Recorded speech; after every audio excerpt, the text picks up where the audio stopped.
तो हेलो बच्चों, welcome back to coaching वाला। तो बेटा आज का हमारा न्यू वीडियो कहूँ या न्यू चैप्टर कहूँ या फिर न्यू कॉन्सेप्ट कहूँ, ठीक है।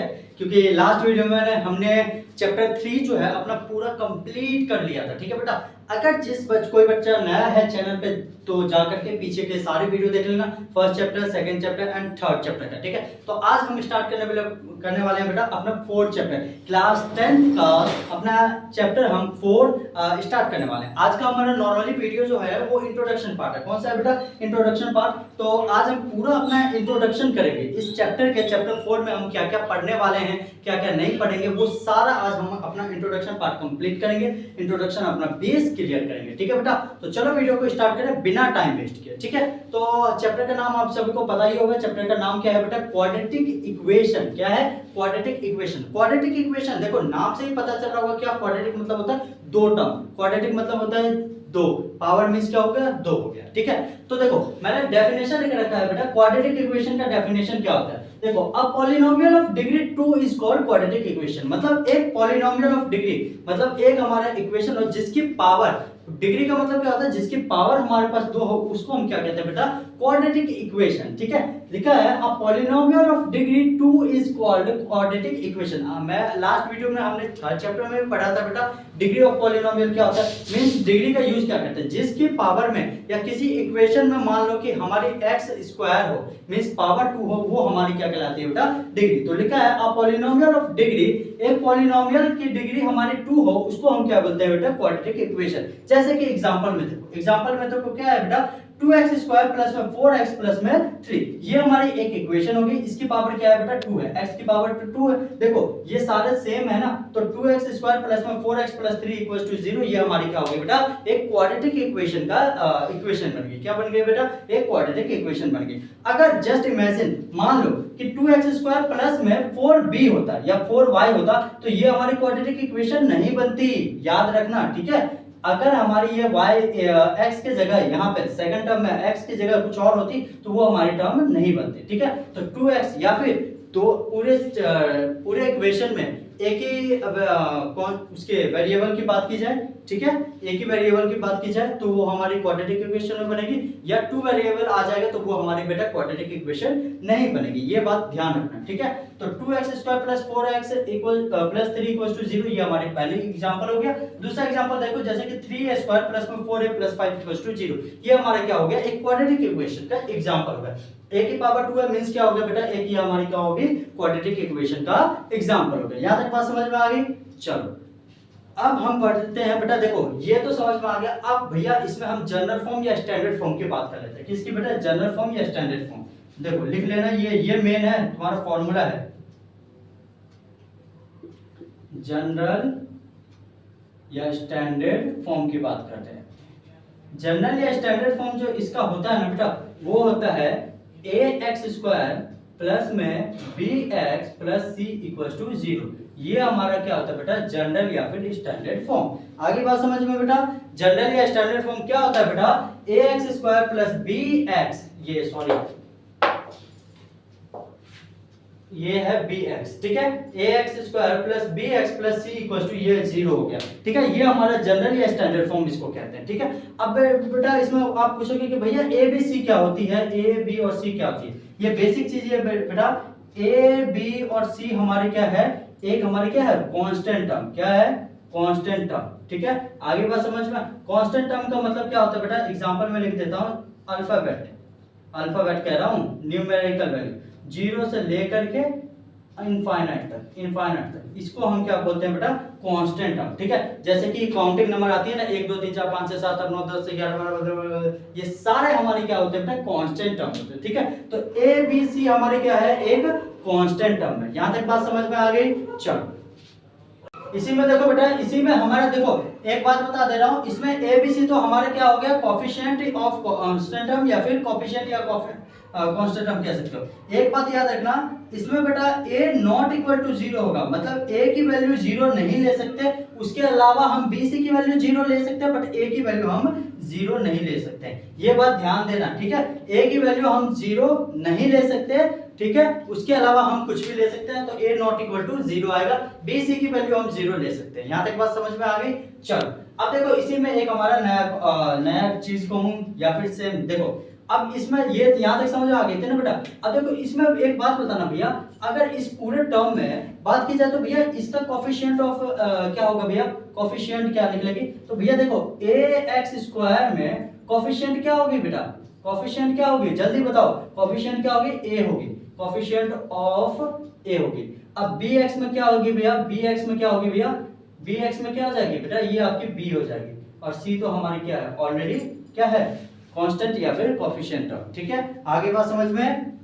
अगर इसमें बेटा डिग्री की बात की जाए, अगर इस पूरे में डिग्री की बात की जाए तो देखो इसकी डिग्री कितनी है बेटा, टोटल x², इसमें पूरे में डिग्री कितनी है, देखो x इसकी भैया 2 डिग्री है, डिग्री की बात की जाए 2, इसकी भैया कितनी 1 डिग्री है, और इसकी कितनी है भैया 0। ये कांस्टेंट टर्म की कोई डिग्री होती नहीं है, ये बात तो पता ही होगी। वेरिएबल की डिग्री देखते हैं ना, तो वेरिएबल में देखो कितनी डिग्री है, 2 है तो मींस 2 डिग्री होगी, इसमें 1 है तो मतलब 1 डिग्री होगी, इसमें 0 है तो 0। अब देखो x² आ रहा है मींस क्या हो रही है, हमारी क्वाड्रेटिक इक्वेशन प्रॉपर बन रही है। अगर क्वाड्रेटिक इक्वेशन नहीं बनती तो पूरी इक्वेशन ही नहीं बनती, क्वेश्चन ही नहीं बनता। यहां तक बात समझ में आ गई। मूव करते हैं अपने नेक्स्ट टॉपिक पे, तब तक जल्दी से नोट डाउन कर लो, रफ कर देता हूं। तो देखो बेटा नेक्स्ट टॉपिक है हमारा स्प्लिटिंग द मिडिल टर्म। हम स्प्लिटिंग द मिडिल टर्म का कैसे यूज करेंगे, इसमें क्वेश्चंस कैसे बनाएंगे, ठीक है। तो ये पूरे जो चैप्टर है ना बेटा आपके स्प्लिटिंग द मिडिल टर्म पे, और एक और जो है फॉर्मूला उसी बेस पे है, ठीक है। तो वो मैं आगे बताऊंगा, अभी पहले स्प्लिटिंग द मिडिल टर्म समझ लो क्या होता है, ठीक है। तो आपका पूरा जो ये 4th चैप्टर है बेटा इन्हीं बेस पे कॉन्सेप्ट है, ठीक है। और ज्यादा कुछ किसी भी चीज पे नहीं है, सिर्फ 2 कॉन्सेप्ट है और कुछ नहीं है। देखो स्प्लिटिंग द मिडिल टर्म में कैसे करेंगे, जैसे अभी मान लो कि एक मैंने एग्जांपल ले लिया, एक मैंने क्वाड्रेटिक इक्वेशन ले लिया बेटा, क्या इक्वेशन लिया हूं x² माइनस का 5x प्लस का 6, ठीक है। यहां तक समझ में आ गई। अब देखो इसको बेटा तोड़ते कैसे हैं वो चीज मैं समझा रहा हूं, ठीक है। इसको तोड़ेंगे कैसे और सॉल्व कैसे करेंगे वो चीज बता रहा हूं। देखो बेटा पहली वाली टर्म को लास्ट वाले टर्म से क्या करना है, मल्टीप्लाई, मींस x² मल्टीप्लाई में क्या करेंगे बेटा 6, प्लस माइनस का भी ध्यान रखना, ठीक है।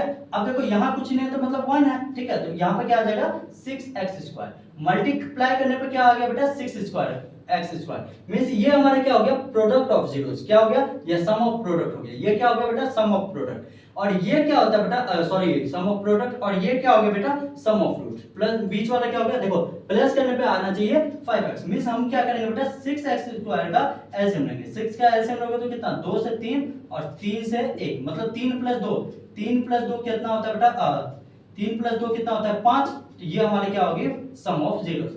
इस पे प्लस करने पे 5x आना चाहिए और मल्टीप्लाई करने पे 6x², तो इसको तोड़ते हैं। तो देखो बेटा पहली लाइन क्या बन जाएगी, x² माइनस में sum of root, sum of roots means plus करने पे क्या आना चाहिए, तो प्लस करने पे 5 आना है ना, 3 प्लस 2, ठीक है। या फिर ये भी कर सकते हैं भैया -3 और माइनस का 2, माइनस माइनस प्लस आ गया, ठीक है।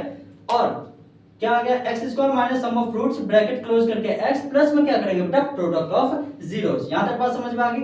अब नेक्स्ट स्टेप में x² के x² माइनस का साइन माइनस का रखेंगे। सम ऑफ रूट्स कैसे लिखे थे बेटा 2 + 3 में, देखो यही मैंने बताया था कैसे बेटा 2 + 3 = 5, तो 2 + 3 लिखे, ब्रैकेट क्लोज करके x का x डाल दिया प्लस का 6। अब ये याद रखना ये वाला जो रूल है ना बेटा, ये रूल हर एक क्वेश्चन में ही यूज होगा, ये ध्यान रखना, ठीक है। x² minus sum of roots bracket close करके x प्लस में प्रोडक्ट ऑफ रूट्स, ये रूल हर एक क्वेश्चन में यूज होगा, ठीक है। तो x² माइनस का 2 + 3 ब्रैकेट क्लोज करने पे x प्लस का 6 आ गया। यहां तक बात समझ में आ गई। अब देखो इसको x² का x² लिखे माइनस ये प्लस है माइनस है, प्लस माइनस माइनस का 2x, ठीक है बेटा, क्योंकि ये मल्टीप्लाई करने पे भी था, और प्लस माइनस माइनस करने पे 3 का 3 और इसको मल्टीप्लाई करेंगे तो 3x प्लस का 6 आ गया। यहां तक समझ में आ गई बेटा।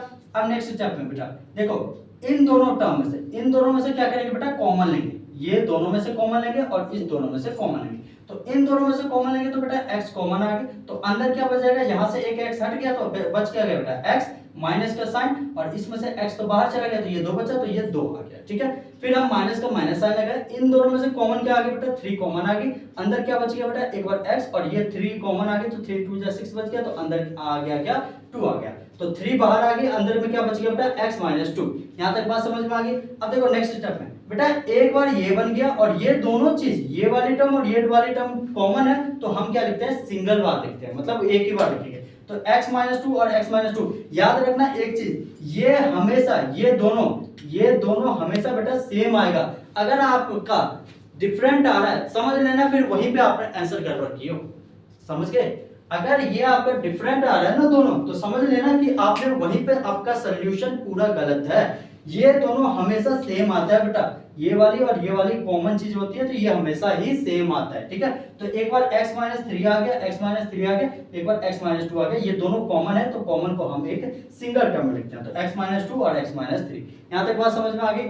अब देखो बेटा सम ऑफ रूट्स, मैंने क्या बोला था, प्लस करने पे कितना आना चाहिए 5x, देखो प्लस करने पे 5, तो सम ऑफ रूट्स कितना आ गया बेटा 5 आ गया। प्रोडक्ट ऑफ फ्रूट्स कितना आ गया बेटा 6 है, मल्टीप्लाई करने पे कितना चाहिए 6x² मींस हमें क्या देखेंगे कोफिशिएंट ऑफ क्या देखेंगे बेटा कोफिशिएंट ऑफ कांस्टेंट, तो हमारी क्या थी 6 क्या थी प्रोडक्ट ऑफ रूट्स, ठीक है। तो सम ऑफ रूट्स 5 थी, प्रोडक्ट ऑफ रूट्स 6 थी। यहां तक बात समझ में आ गई। अगर मान लो यहां से आपको x की वैल्यू फाइंड करने के लिए दी गई होती तो कैसे करते बेटा, सिंपल सा था x माइनस 2 ब्रैकेट में और एक क्या था बेटा x माइनस 3, तो इसके इक्वल टू में 0 रख लेते, इसके भी इक्वल टू में 0, तो यहां से क्या आ जाता है x, ये माइनस का है तो इक्वल टू के अंदर जाएगा तो क्या आ जाएगा बेटा प्लस का 2 आ गया। एक बार x की वैल्यू आपकी 2 आती और ये माइनस का है, इक्वल टू के इधर जाएगा तो एक बार प्लस की 3 आती।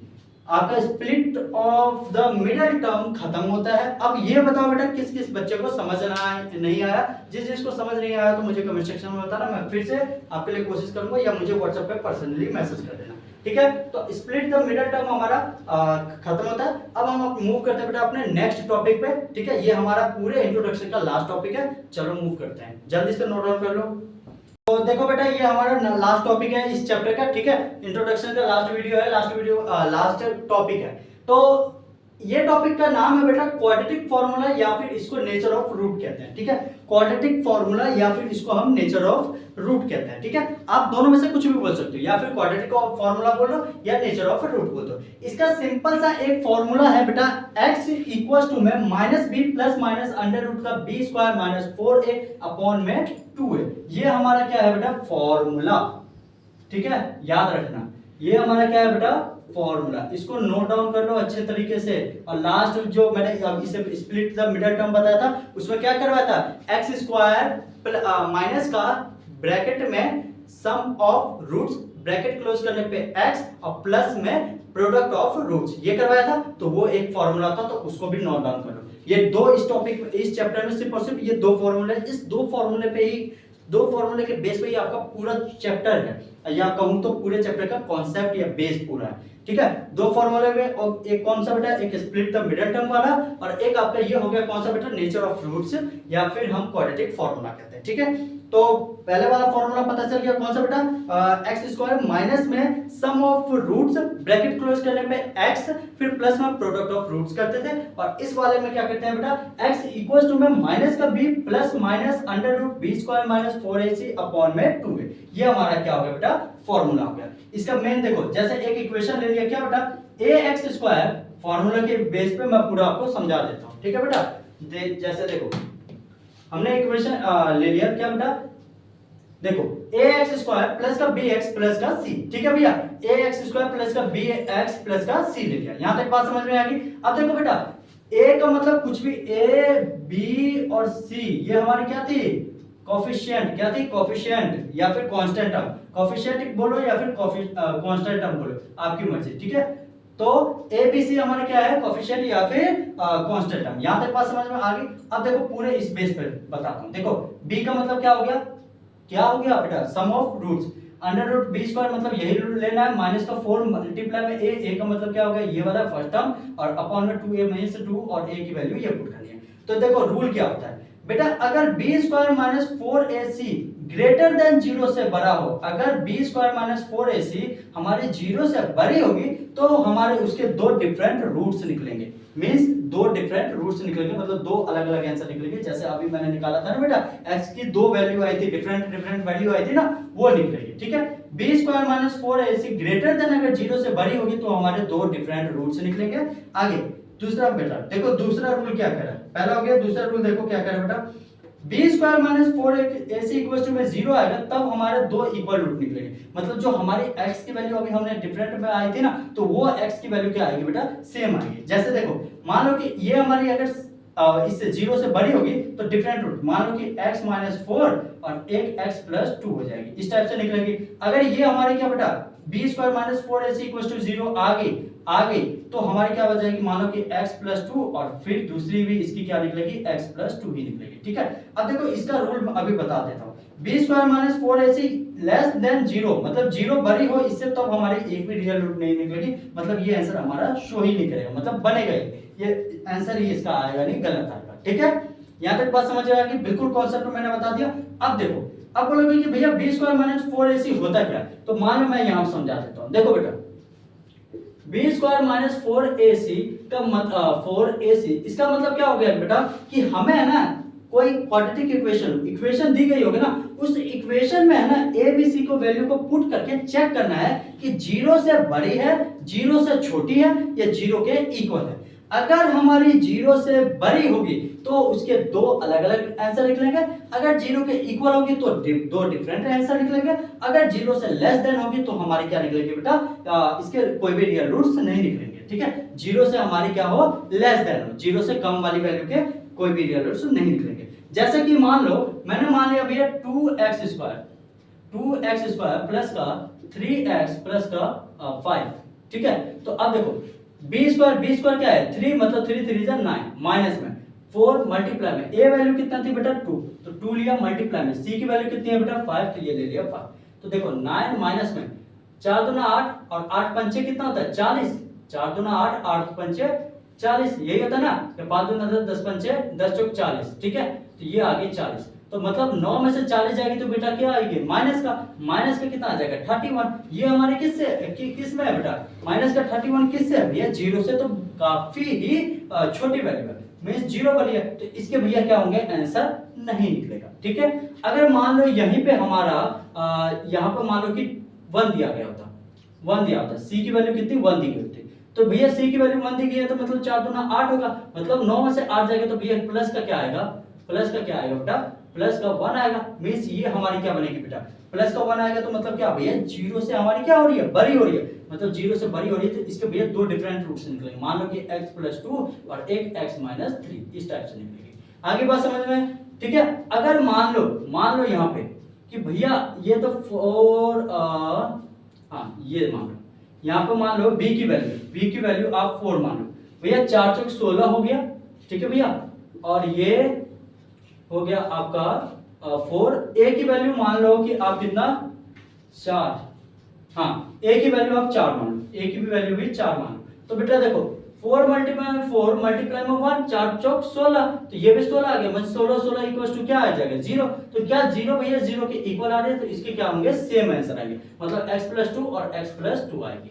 ठीक है, मैंने पूरा बेटा आपको कॉन्सेप्ट बता दिया है, अगर आपको ऐसे समझ नहीं आया ना तो कोई डरने की बात नहीं है, इसका हम क्वेश्चंस करेंगे ना बेटा, एक्सरसाइज में क्वेश्चंस आएंगे, अभी क्वेश्चंस आराम से करेंगे, थोड़ा सा सब्र रखो, पेशेंस रखना। ठीक है, तो आराम से आपको और समझ में आएगा। अभी मैंने फिर भी आपको पूरा कॉन्सेप्ट बता दिया, अगर इस इंट्रोडक्शन पार्ट में जो भी कॉन्सेप्ट आपको समझ ना आया हो तो मुझसे पूछना भाई कमेंट सेक्शन में या पर्सनली मैसेज कर देना। ठीक है, तो मिलते हैं बेटा नेक्स्ट वीडियो में जिसमें हम एक्सरसाइज अपना स्टार्ट करेंगे। ठीक है, तो अपना ध्यान रखो और चैनल को सपोर्ट करो भाई, तुम्हारे लिए भाई तुम्हें पता ही होगा कि मैं हॉस्पिटल में ऑलरेडी काम करता हूँ, तो भाई वहां से भाग के आकर के तुम्हारे लिए वीडियो बनाता हूँ। रात के 12 बज रहे हैं, ठीक है 12 साढ़े 12 बजने वाले हैं, तो भाई चैनल को सपोर्ट किया करो यार, तुम्हारे लिए इतनी मेहनत करता हूँ तो तुम नहीं सपोर्ट करोगे तो कौन करेगा। ठीक है, तो मिलते हैं नेक्स्ट वीडियो में हम एक्सरसाइज कंप्लीट करेंगे। आई होप आप सभी को समझ में आया हो, जो समझ में नहीं आया होगा तो मुझे कमेंट सेक्शन में या पर्सनली मैसेज कर देना। तो तब तक अपना ध्यान रखो, अच्छे से पढ़ो।